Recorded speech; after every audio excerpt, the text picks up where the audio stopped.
Hi, good morning, and welcome to another episode of Think and Grow Rich Mastermind Live. Hi, my name is Ann McNeil, and I am the Master Wealth Builder, helping you to build a stronger and better life and business with this philosophy espoused by Napoleon Hill in this phenomenal book entitled Think and Grow Rich.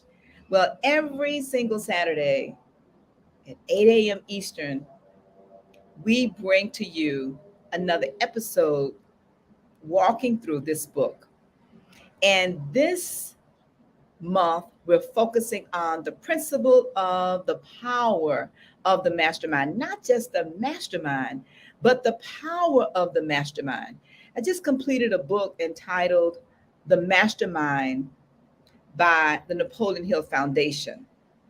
And this book was a synopsis written in the first person by Napoleon Hill, where he talked about how the power of this principle worked in his life. And you'll have to read it for yourself. But I will tell you, it was so encouraging and inspiring to me to watch over a 30-year period of time how Napoleon Hill walked through, struggled through, and was challenged through 10 failed businesses and three failed marriages until his fourth marriage. Yes, I did say that. Yes, 10 failed businesses and three failed marriages. Now, why is that important to this principle? Well, he says that when you employ this mastermind principle in your life and in your business, and you are connected with the infinite intelligence, accumulated experience of the lives of others, and the research that you will do over a lifetime, it will help you to build and live a better quality of life with individuals who are holding you accountable. And speaking of individuals who are holding us accountable, I'm excited today to share with you our co-hosts. They're off today, but our guest is none other today with, I want to first let me thank Trevor for sharing with us his mastermind partner, Brian Houpe. And Brian, let's bring Brian on. Good morning. How are you this morning? I did not check to make sure I'm pronouncing your name properly. How are you this morning? Can you pronounce your name properly for me? I am excellent. Thank you very much. And you know what? You were very close. It's Houpe, kind of like house, but Houpe. And for what it's worth, 90% of the population tends to say hoop. So you are in the top 10%, getting it closer. So that's, yeah. And thank you for having me. I'm excited to be here. All right. Thank you for being here. Brian, just tell you just a little bit about Brian, and we're going to have him tell you a little bit more. But Brian, PCC, and you'll have to tell us about the PCC, Brian, he says that it has been his belief that quality of leadership drives the quality of our lives. And I would say the quality of our lives and the quality of our businesses. And for him at ReZone, he provides executive coaching and leadership development specifically for those of you that's listening, specifically tailored for executive leaders. And these leaders are leaders of leaders. So, yes, I did say that. The leaders of leaders, and you know who you are. And if you're not a leader of leader, then Brian may not be for you. That's Ann McNeilism saying that. Because as you mastermind, you will find that only iron sharpens iron. Iron cannot sharpen paper. And so Brian is in the business of sharpening iron. And he frequently works with experienced leaders who are taking on bigger roles and more responsibility to ensure that they thrive at that executive level. So peak performance, value of time, continuous growth, high quality of life. Brian Houpe has led multiple teams through 5 mergers and acquisitions and fast-paced television and advertising industry. And Brian, I see you smiling just slightly because you have done a lot. And so we want to welcome you to this podcast this morning, and want to have you tell us a little bit more about how did you get here? What's your story? I know all of these wonderful things are great, but I'm sure you were not born with all of these abilities. Well, yeah, thank you for the introduction. And yeah, it's interesting. Now that I think about it, since you walked through so much of my bio, I got to figure out what parts to add and what parts to talk about. Yeah, I am an executive coach, and I've been an executive coach for about the last 10 years full time. Um, but before that, I was in the TV advertising business for about 20 years. And, depending on if I'm talking to you at a barbecue or a cocktail party, that might not be what I tell you at first. I'm probably going to tell you that I'm a dad and I'm a grandfather and I'm an uncle. A big part of my life is the four boys that I have raised and continuing to raise, and then the grandkids as well. But yeah, I shifted from the TV advertising business where I dealt with a lot of change and chaos as a leader, and I decided to shift into the business of coaching, and ultimately found a sweet spot in the executive leadership coaching where it comes to executive leaders who have been successful in their previous leadership roles, but now they're at an executive level and they've got to figure out what parts of their leadership that they hang on to, what parts of leadership that they drop, and what parts of their approach that they need to learn that are brand new. And that comes to how they lead themselves and how they interact with others. A lot has to do with mindset and approach and mentality. Some things that are very relevant with Napoleon Hill and the Think and Grow Rich principles. As you and I were talking as we warmed up, I originally discovered that book probably 18 years ago, and had been implementing some of those things unknowingly, and then realized that there was some more that really helped make a big difference for me. And I was thinking back, I remember that I had a original iPod that was about the size of a brick. And I had Think and Grow Rich on that. And I remember walking around the neighborhood. I was thinking through when that was, and I can remember walking around the neighborhood I live in now, which was probably around 2004. And I remember it encouraging me to go take my walk again so I could continue to listen to Napoleon Hill and those principles. It's reminding me of no excuses. There are no excuses whatsoever. And as we were talking, we want to welcome all of our, we have some dedicated, I mean, really dedicated group of masterminders that come on every single Saturday. So we want to welcome all of you, Renette Gordon, Angelina Buckley, Cherise Dubose, and everybody. Colette, always, Colette, I think you come on before I come on, Colette, because you're normally number one between you and Doretha Dennis.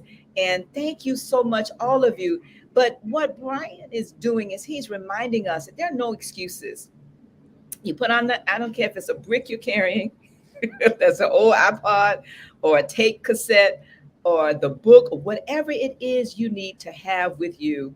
It's no excuse why you cannot listen to and read and begin to live and embody these principles. Well, speaking of embodying the principles, we're going to quickly go to our 13 principles and look at how do these principles, if you will, stack on top of each other. So let's take a moment and listen to the 13 principles, and we'll come back and have a continuous conversation with Brian and his journey through the MasterMind principle. Number 1 is desire. Napoleon Hill said that everything starts with a burning desire, a compelling reason for doing what it is we do.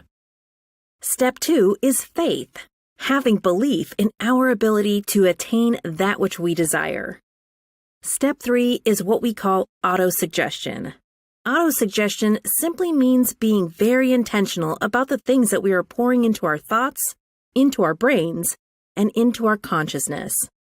Our brains, our minds will receive everything automatically, but we have to work extra hard to make sure that the positive things are what we are feeding ourselves, because those positive thoughts are going to turn into positive actions.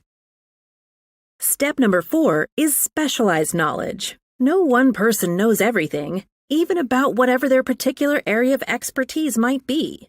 And the value of the MasterMind principle is using the specialized knowledge of other people. Step number 5 is imagination, the workshop of the mind.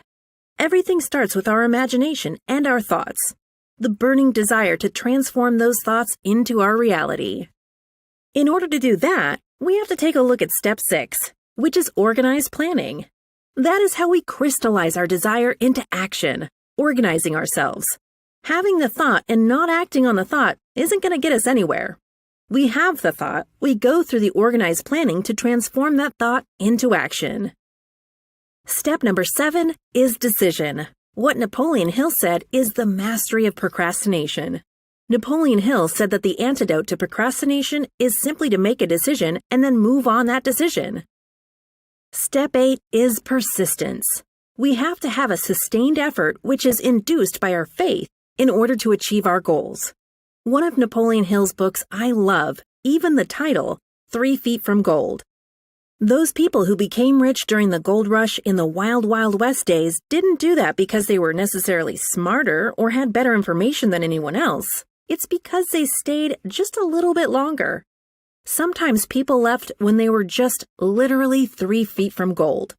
So hanging in there, being persistent, is step number 8. Step number 9, the power of the mastermind, the driving force. None of us can accomplish anything on our own. Everybody, I don't care who you are, from the most prominent person to the person who might be considered the lowest on the totem pole, everybody has someone who helped them get to where they are. And the power of the mastermind is being able to use those influences around us, use the thoughts, use the knowledge, use the exploration of other people to help us in achieving our goal. Step number 10, the mystery of sex transmutation. This title can be a little confusing, but essentially what the mystery of sex transmutation means is that we oftentimes in our society think of sex as being purely physical. It is absolutely physical, but what Napoleon Hill teaches us is that sex also has an emotional element, and that sex is the strongest of our desires. That if we can take our sexual energy, transform that into positive, creative influences, it can propel us to new heights. And so we spend quite a bit of time talking about the mystery of step 10, which is sex transmutation. Step number 11 is the subconscious mind, which Napoleon Hill tells us is the connecting leap between our human mind and the infinite intelligence, the source of all thought, the source of all creativity. Conscious mind, we spent some time talking about how we use that through the influence of autosuggestion and what we're feeding into our mind. Step number 12, which is the brain, the broadcasting and receiving station of thought. Final step number 13, the sixth sense, the door to the temple of wisdom. This is the final step through which infinite intelligence may and will communicate voluntarily without any effort from or demands by the individual. The principle is the apex of the philosophy. It can be assimilated, understood, and applied only by first mastering the other 12 principles. Wow. Wow. Can you imagine? Can you imagine being able to use within your mastermind group the wisdom, the knowledge, the understanding, the thoughts, the ideas of like-minded individuals who are willing to hold you accountable for your dreams and your goals? That is what this podcast is about. And so we want to thank you, Brian, again and again. Uh, Brian shares that he is, I want to call it an obsessive overachiever. What does that mean, Brian, as a part of being in your mastermind group? What does an obsessive overachiever means? Well, I'll tell you, one of the ways that might help make that more clear is I would say, so when I was in the corporate world, this was probably 20 years ago, we had a Christmas party, and we did kind of a fun little exercise where it was you would give these little awards like you may have done as a senior in high school, like class clown and best dressed and, that sort of thing. And one of those was office workaholic. And I learned in this Christmas party that I was hands down the office workaholic. And that was not a badge of honor. That was a frustration I had. That was actually, I'll tell you when that was. That was 2008. And so I was in the advertising business, and the business had declined significantly. Yet I worked for a big company, and our goals were to grow 10%. And we grew about 7 or 8%. So we missed our goals, and yet I was viewed as the person who worked the hardest and the most and obsessively. And it was a real blow for me. And reflecting on it later, and I wish I was in a mastermind group at that point. I was not. Reflecting on it later, most of my competition was down 25%. And if you really were to take an objective look at it, my team was really successful. But for me, I was so obsessed with my goals as it related to my career. I was sideways a little bit, and it wasn't. It was interesting because a little bit earlier than that, a few years before that, my wife had gotten breast cancer for the second time. And there was a period of my life where when we went through that, I reset my focus. And once she got a clean bill of health, I fell back into my habits from before. And I was, as I say, embarrassingly recognized as the person who worked harder than any of the other 150 people in my organization in my local hub there. And that's not something that I'm necessarily proud of, but it's related to a lot of the folks I work with, and I think it also speaks to the fact that there needs to be a balance. So that's how I answer that, I guess. Wow, we talked earlier about the fact that a few weeks ago, Trevor Blondell, your mastermind buddy, Mm-hmm. was a guest here on this podcast. Mm-hmm. Can you share with us, how did the mastermind group come together that you now are in with Trevor? Absolutely. So their mastermind is 3 of us. I've been a big fan of the mastermind concept. And since I have been an independent entrepreneur for the last 10 years, I have attempted to create a productive mastermind. And I have failed repeatedly. And it's interesting, I kind of given up for a little while as it related to the people I was around. And probably 3 or 4 years ago, I've been interacting with Trevor pretty regularly. He and I went through the same executive coaching training, and we met each other in that process.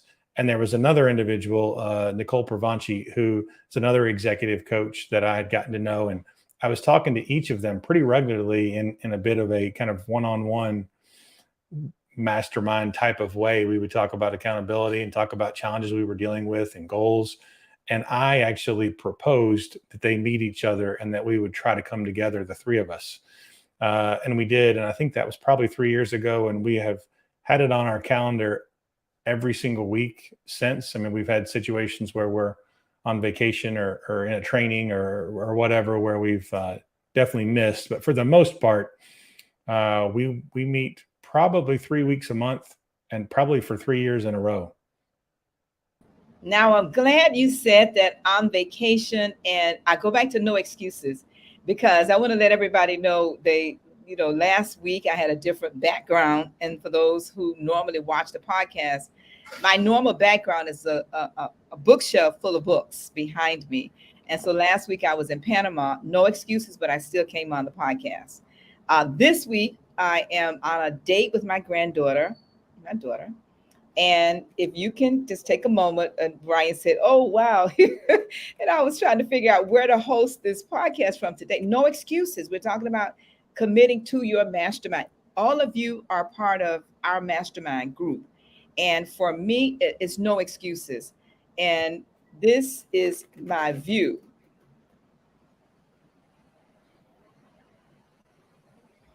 So no excuses, because I could easily say, like Brian says, when you commit to a mastermind, it's a commitment to the commitment. And so you have to decide, are you committed to your goals, your dreams, and your objectives about whatever it is that you desire? And I want to go back to something that Napoleon Hill says about, um, you know, go back to the desire principle and ask yourself, how much money do you want? What are you willing to do in return for the money? Some kind of product or service. By what date do you want that money? What is your plan of action? And where is the affirmation statement you're willing to recite once a day, once when arising in the morning, and then once before you go to bed at night? Those are what I call the 6 keys to riches. And if you're interested in getting those 6 keys, you can text the word ANN at 55678. 55678. Text the word "and" in the chat at 55678, and we will send you those 6 powerful keys to riches. And you would take those 6 keys, and I'm going to suggest you do this too, Brian. I already talked to your mastermind buddy Trevor about this on the podcast that I was blessed to do on his podcast. But I believe that Napoleon Hill had the key to the power of the mastermind principle in your mastermind group. When you meet every single week or every single month or however often you meet, and this is for all of us,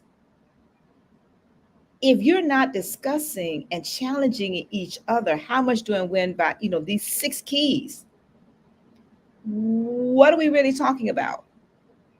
And again, if you text the word "and" in the chat at the number 55678, I'll send that to you. But I want to come back to you, Brian, and let's talk about within your mastermind group. Can you walk with us? What does that look like? Because this is the mastermind principle. And our desire as a part of the International Mastermind Association is to help individuals understand, what is this mastermind concept? So can you share with us first your aha moments from rereading the principle in the book? And then can you share with us, are you using any of these within your mastermind group when you meet? Yeah, sure. I think for me, one of the things that jumped out at me as I was rereading the chapter recently was a reference to Henry Ford, and how Henry Ford came from what felt like a pretty disparaging situation, with poverty and lack of the right knowledge and all that type of stuff.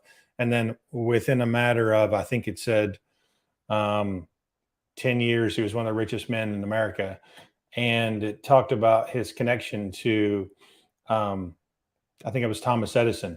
And how it's interesting, because when I think about Henry Ford, and I quote Henry Ford from time to time with his wisdom, um, and he's not necessarily known as, okay, he pulled out this great wisdom as he connected with other very wise people. And so that to me was a big aha. And as I think about, my mastermind, definitely there's a lot of accountability there. And I also think it's important to reference, this idea that within our group, and as I mentioned, my embarrassing workaholic situation in the past, to me, I was obsessive to the point of where it didn't align with my ultimate overall values. And learning about and dealing with the realities of the fragility of life with my wife's cancer. And then also, I've raised a couple of nephews that their mother had a substance abuse problem, my wife's younger sister. And, dealing with some of the realities that are independent of my financial goals helped me figure out, okay, how do we balance these two things?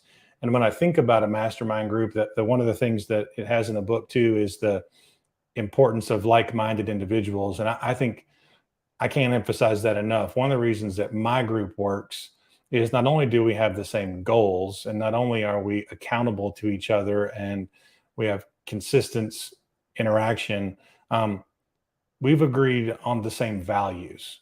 And so with us, the opportunity is, some of our values are to unplug from work for a while and fully engage with our families. And so we've decided up front that there are going to be some times where we don't meet. Um, uh, when I think about my other masterminds in the past that didn't work, I don't know that we were as clear about some of those things. And so exactly what you're saying, if the intention is to be there consistently and then people aren't there, then it's difficult to get it going. It reminds me this week, I did some team building work around the 5 dysfunctions of a team that some people may be familiar with. And it works through these 5 steps that get into play.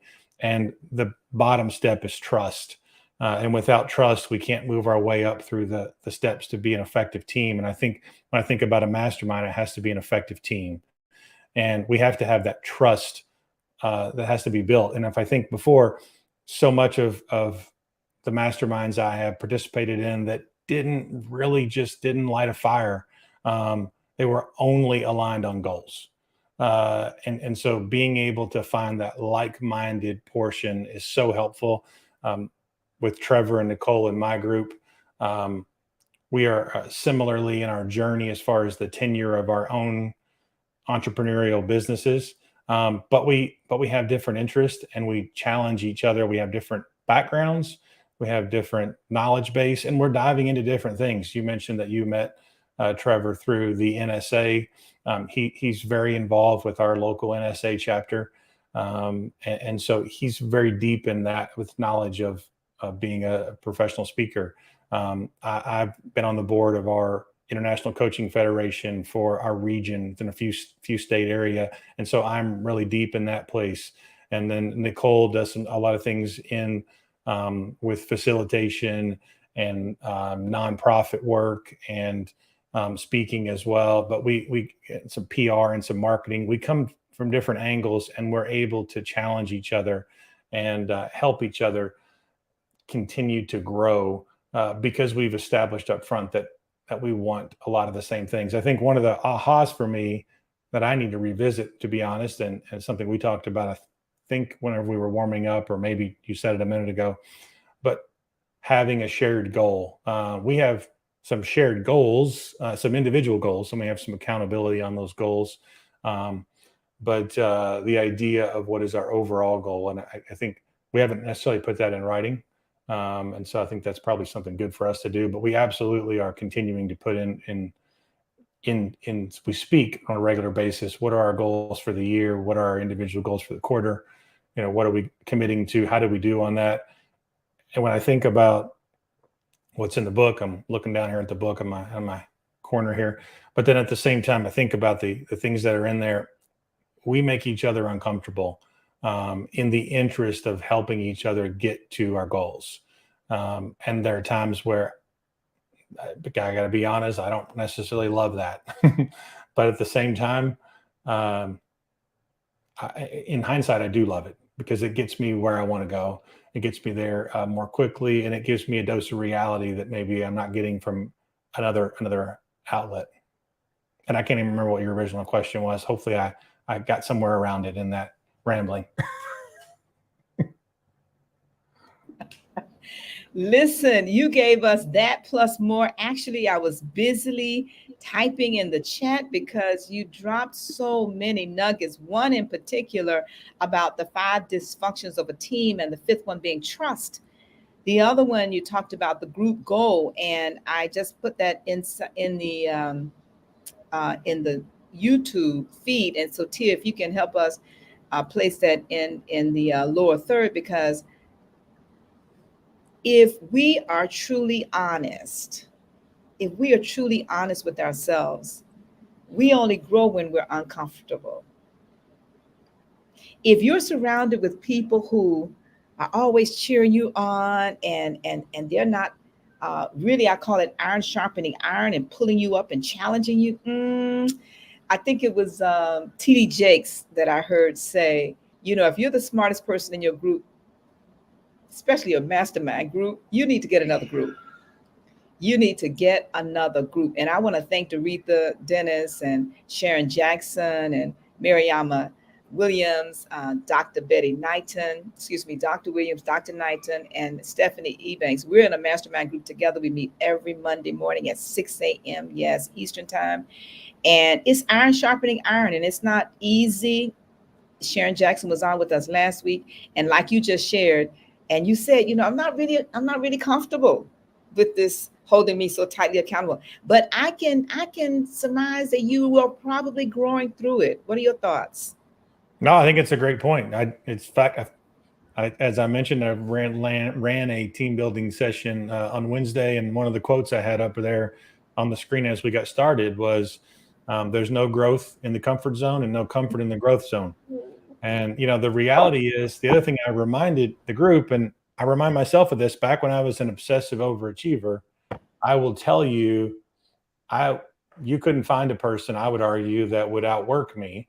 And I was embracing new skills and that sort of thing. But to really be honest, I'm not sure how often I made myself uncomfortable. I worked super hard. I worked really, really, really hard. And a lot of the people that I work with, these executives, have worked very hard, and they're very smart, and they've learned a lot of new skills, and they've gotten promotions, and they've gotten raises, and they've gotten more responsibility, and they're making a big difference. And at the same time, they got some opportunity to grow by getting more uncomfortable. And one of the things that I was telling them, we were using some basic DISC profile information for reference. And I was reminding them, look at the fear, the things that we fear in the different groups. And depending on sort of how you're wired, you might fear instability, or you might fear the disapproval of others, or you might fear being uncomfortable. What we need to do when we talk about being uncomfortable is we need to explore, are we putting ourselves out there? As Brene Brown, are we being vulnerable with the chance that we might get embarrassed? These are the things that we need to do to be able to stretch and grow and create a new mold of who we are in our capacity. Wow. You listen, Napoleon Hill shares with us, and you just reminded me, he said that, wow, that the mastermind principle is an economic feature, right? And when Andrew Carnegie called it to his attention, that it really began to change his life by making him look at areas of his life, by surrounding himself with other people. And that's what you're reminding me of. Like-minded, like-spirited individuals who are holding you accountable. And it's not easy. It's not easy. Actually, if you have a growth goal, and I just put what you said in the chat on the in the thread on the YouTube, when you said there's no growth in the comfort zone and there's no comfort in the growth zone, right?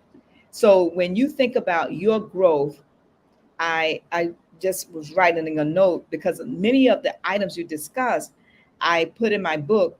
The book is entitled How to Start and Run an Effective Mastermind Group. How to start, until we can put that up, how to start and run a successful mastermind group. And we'll put this ISBN number in the chat for those of you that's interested, because I believe that we can save years and many thousands of dollars for individuals who desire to be held accountable, like what you're saying, Brian, by utilizing the best practices of masterminding. And there are individuals who mastermind at all different levels and their profession in different ways. But when I started in 1979, 80, 81, there was nothing written to tell me how to. And one of the main things that we do in my book is we give you an agenda. We talk about the fact that it's one thing to start masterminding for the money, but as a part of your accountability to each other. And Brian, you talked about this, and I wrote the note. We mastermind at 10 different areas of our lives. I used to tell people when I first started my business back in the early 80s, MCO Construction, my first business, out of masterminding first, and then the business came. I was so driven, similar to what you're saying, Brian. I was so driven in the business of making money that I lost myself in my business. And I thought my name was MCO Construction. I thought my name and my identity and my self-worth and my self-confidence was in my business. And it was not until I continued to read this book and live in these principles that I began to come to the realization that Brian is shaking his head. We all have to come to through the struggles and the challenges of life to understand, wait, I have a life outside of this. So we mastermind, and it's in the book. Spiritually, what are your goals? Family, what are your goals? Financially, what are your goals? Health-wise, what are your goals? Educationally, what are your goals? In your personal development, where's that written plan? Where are your goals? In your business or your career, where are those goals written? In the recreational area of your life and your business, where are the written goals? How about your civic commitment in the spirit of service to your community and yourself? But where is it written? How about creativity? So those are the 10 areas that I espouse in the book that we should mastermind in each of those, right? But I also would challenge you, and we put this in the book, that you set these goals for 6 months, 1 year, 5 years, 10 years, 1 year, 6 months, 1 year, 5 years, 10 years, 20 years. Right now I'm in the 40th plus year. And so when you each think about it, Brian, I want to bring you back and just talk about something you just mentioned. In the prepping for this podcast, we talked about the fact that what we do as a part of International Mastermind Association, you and your group, let's say you have buddies in the group, and the buddies connect with each other in between meetings. And then you come together as your group. Our desire in forming the International Mastermind Association is to create the accountability association for all these groups. So who's holding the group accountable? And so I'm pleased to hear you say that now you have a new goal, that your group should have a group goal. Yeah. So any thoughts about what you may want to consider as a group goal, where you can go back and talk to Trevor and the lady about in your group? What are some thoughts? Oh, I didn't know, you catching me off guard here. I didn't think about that, Well, let me share two while you're thinking. Yeah. As an example. So when I shared with Brian, and many of you may have heard Sharon Jackson on with us last week podcast. She is our group leader for the Palm Beach Life Planners, our mastermind group. And many years ago, when we started setting group goals to be held accountable to the International Mastermind Association, we decided to take a retreat once a year.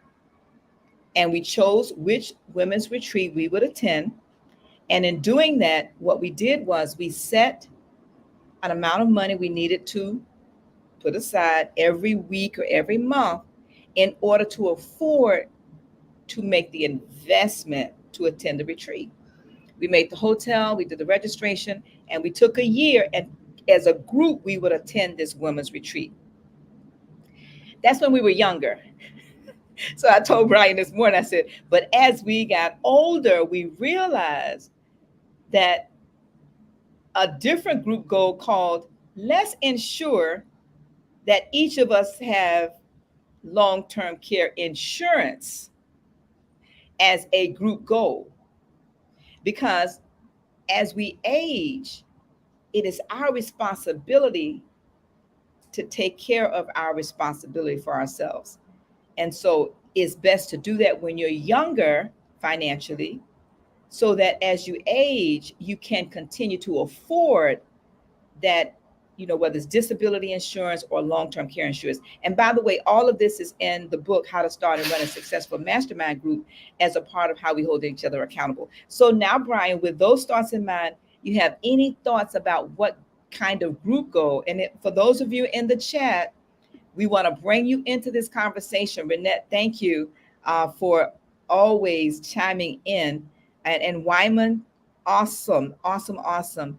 I want to just make sure that we challenge each of you. And Rich, yes, thank you also for joining us this morning. But I'm going to challenge each of you as Brian continues to think about a group goal. I would like to challenge each of you, Renette, Rich, Wyman, Doretha, Sharice, all of you, Angelina, everybody, Colette, all of you in the chat, give us one group goal that you want to be held accountable for while Brian is thinking about his. He's got to think about a couple of goals, and maybe we can give him some ideas in the chat.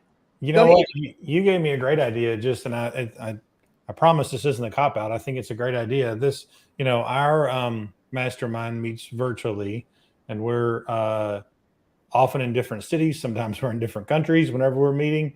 And actually, I like the idea. We have never actually had an in-person extended period of time where we dive into just our long-term goals. We absolutely have. Let's talk about our annual goals. Let's talk about our quarterly goals, and then we bring those together. But the idea of setting aside several hours, maybe for a couple of days, and then actually diving deep into that, I think I'm going to take that to my group next week. I'm looking forward to talking about that. I like that. All right. All right. Wow. Thank you so much for that. Well, let's hold him accountable. Yeah. So now that's great.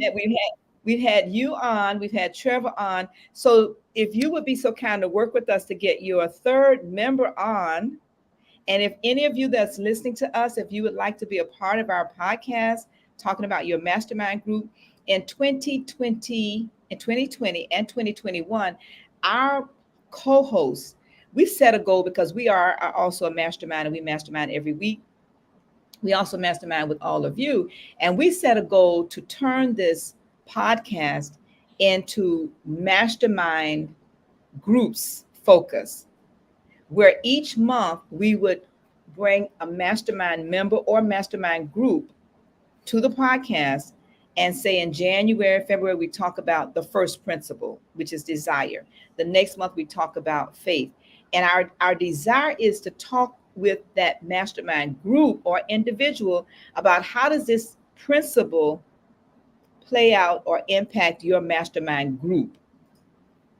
Because when you think about these 13 principles and you think about your mastermind group, and if you're walking through the book with your group, which hint, Brian, we'd like to suggest you may want to consider.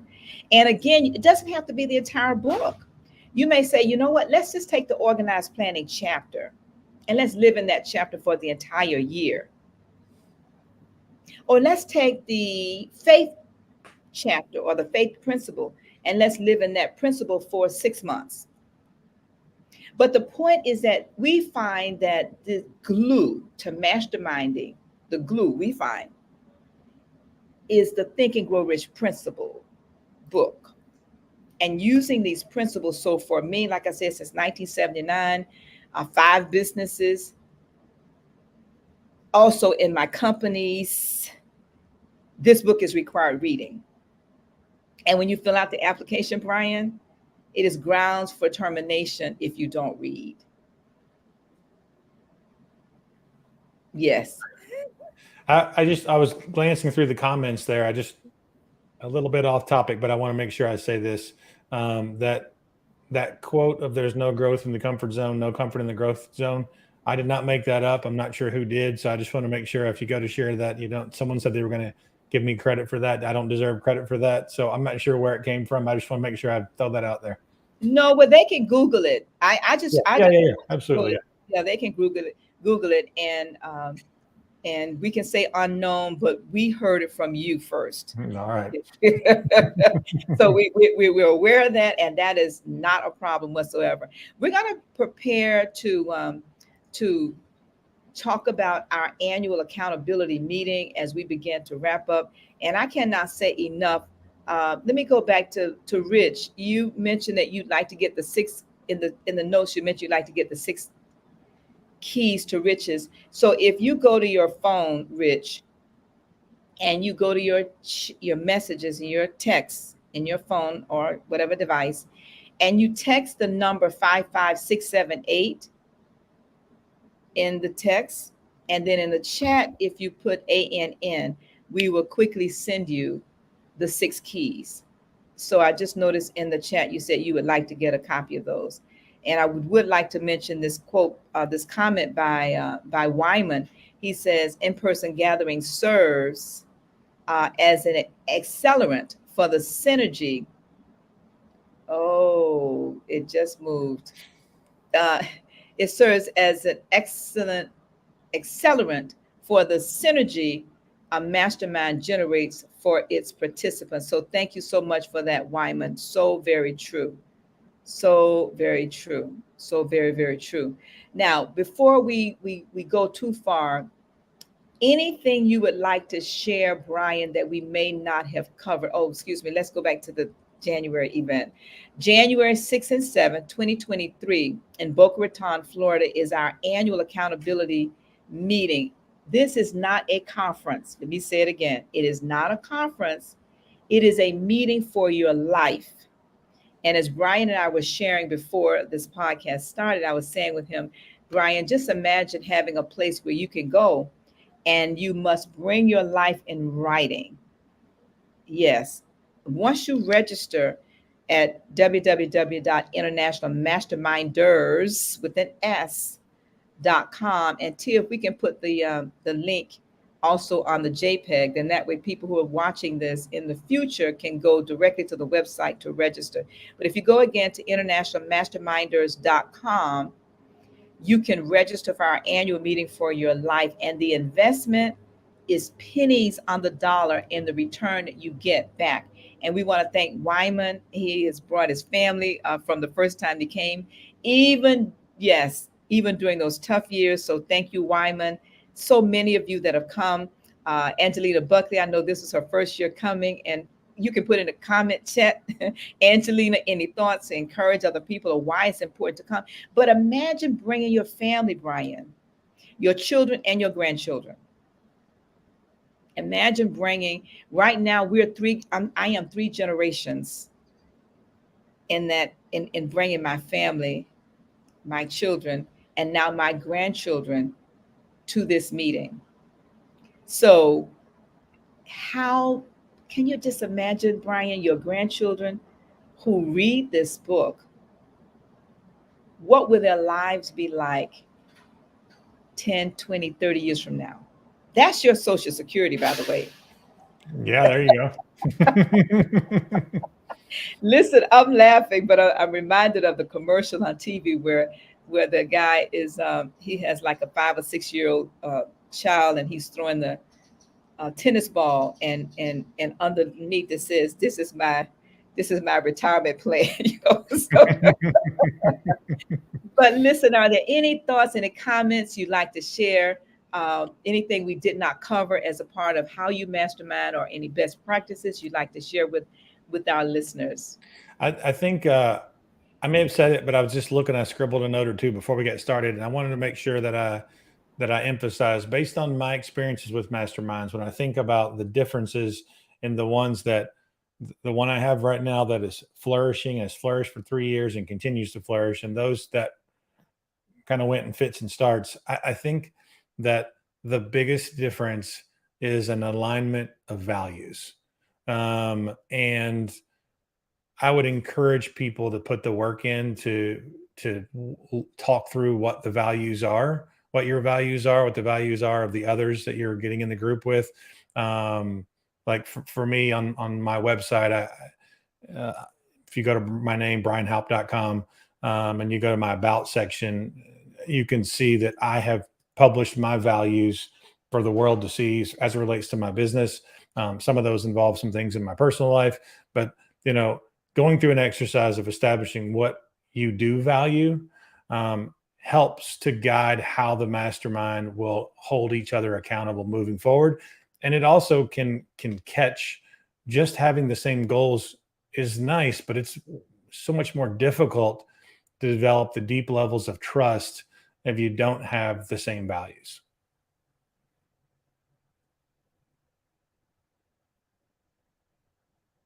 think you're on mute, Ann.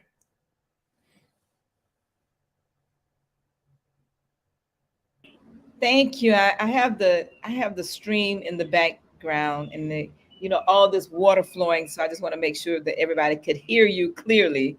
That is powerful because going back to the point that Napoleon Hill talks about, he said, your mastermind group individuals must be of like mind and like spirited.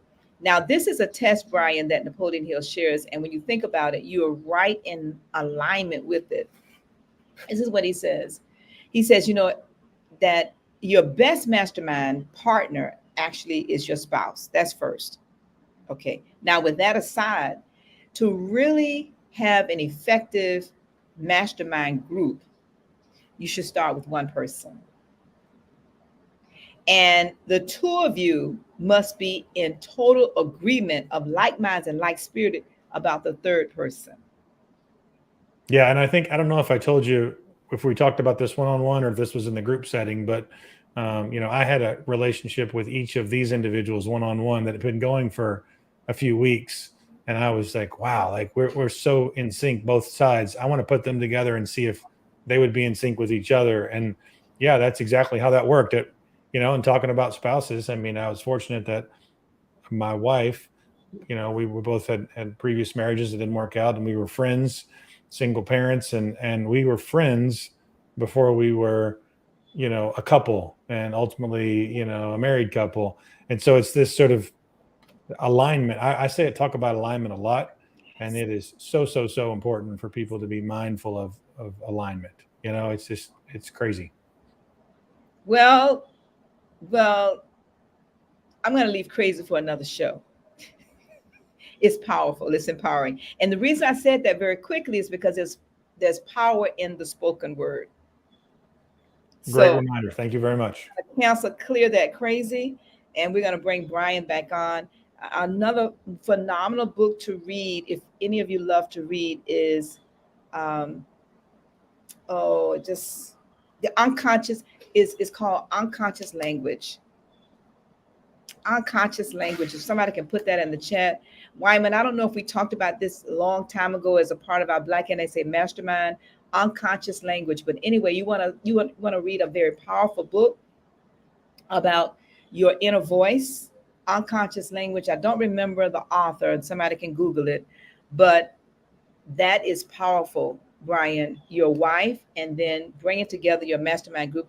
And I bet it will be very interesting to know if you've thought about bringing on a fourth person. We have, and we've decided against it. That's my point. Yes. Did everybody hear that?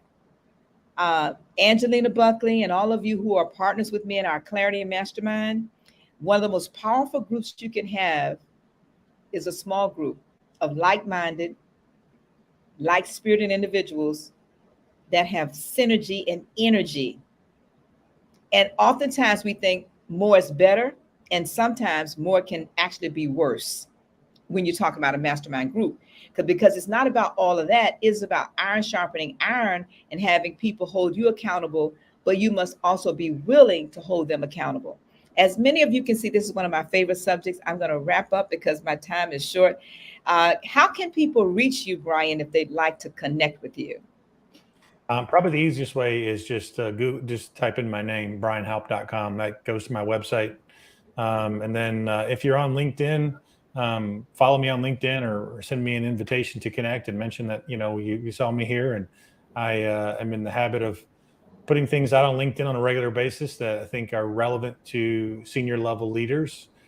Really, they're relevant to any leader, but with the idea of being attention on the senior level executive leader or any leader of other leaders, because when you're a leader of others, you've got to think differently and you got to show up differently. You got to lead yourself differently and interact with others differently. And that's the business that I'm in. And I'm so thrilled to be here. Thank you so much. And I appreciate everyone who got up early to get on here live and to type in comments. And so thank you guys so much. And thank you, Ann, again.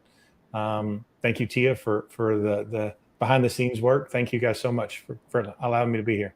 No, thank you. Oh, so powerful. Thank you. And Tia just gave us the correct name of that book. It is called The Logos of Now.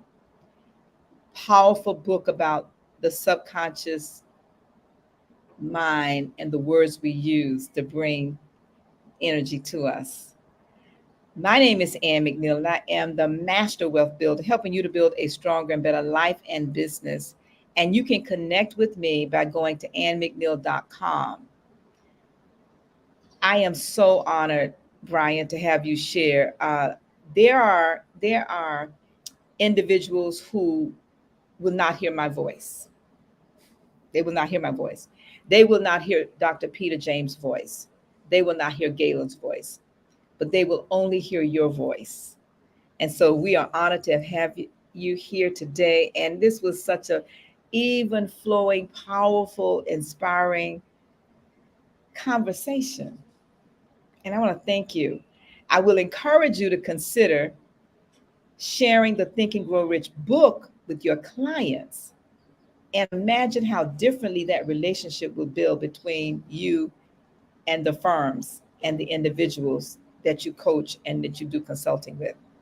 Because the foundation will challenge them and ensure what you're saying to them as a third-party validation. All right. And so we'll talk offline about bringing your third person. Now we've had all two of you, and it'd be great to get the third. We want to also share with all of you that's listening that on Tuesday, we're hosting our Think and Grow Rich Mastermind beta test. You can go to internationalmasterminders.com/group mastermind to register. And we will be talking about the good and the bad and the ugly of masterminding. This is an association. And our desire is for it to become the place where anybody can come. If you're in a mastermind group, or you're thinking about starting a mastermind group, or if you have questions, you just want to dialogue, you want to get some support, you want to talk about some best practices, we're desiring to create a place and a safe space for all of us to come and have that conversation. So internationalmasterminders.com/group mastermind, please join us there. And the date, Tia, if you can put that in the chat for those who will be listening in the future, it is always the second Tuesday. The date is don't let me get it wrong, I believe it is September the 13th. If somebody can help me know what is next Tuesday, put that in the chat. But it's next Tuesday in September, and it is, okay. I'm not sure. Let me go to my own calendar, Tia. Give me some help here. Yeah, that's the 13th. Tuesday the 13th. Thank you, Tia. Tuesday the 13th at 9 a.m. Eastern time. So if any of you are interested in participating in that conversation, I'm going to go ahead and wrap up with our niche to be rich. I am hosting a one-day retreat for those of you that's interested in niching to be rich. And I'm going to end this podcast by asking you, please comment, like, and share this podcast, but also please subscribe. If you have not subscribed, we're going to give you a couple of minutes as we close with this video from my last retreat. We're going to ask you to please subscribe and join us every Saturday as we walk through these principles espoused by Napoleon Hill, Think and Grow Rich. And Brian, again, you've been a jewel. All right. A diamond in the rough. Thank you. All right, everybody, we're going to wrap up with the video. Have a great day. Thanks. My why really is the fact that you really can think and grow rich with a spirit of excellence, in the spirit of service to God. I came from absolutely nothing. So there's no excuse about why I cannot help literally millions of people, but I have to start with one, and that one is myself.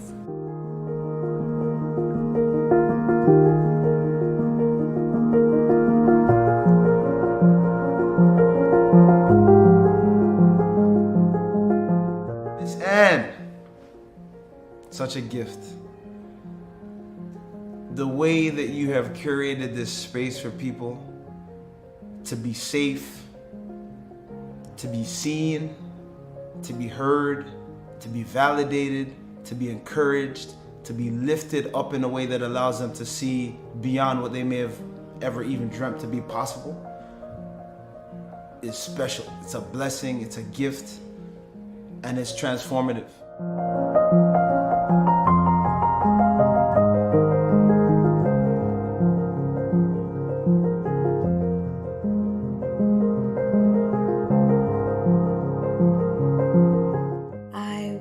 say thank you for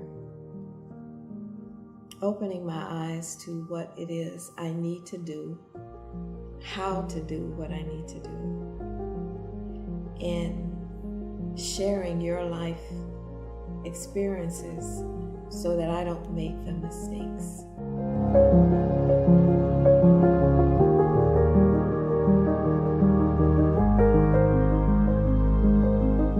You need to surround yourself with individuals that see something in you that you can't see.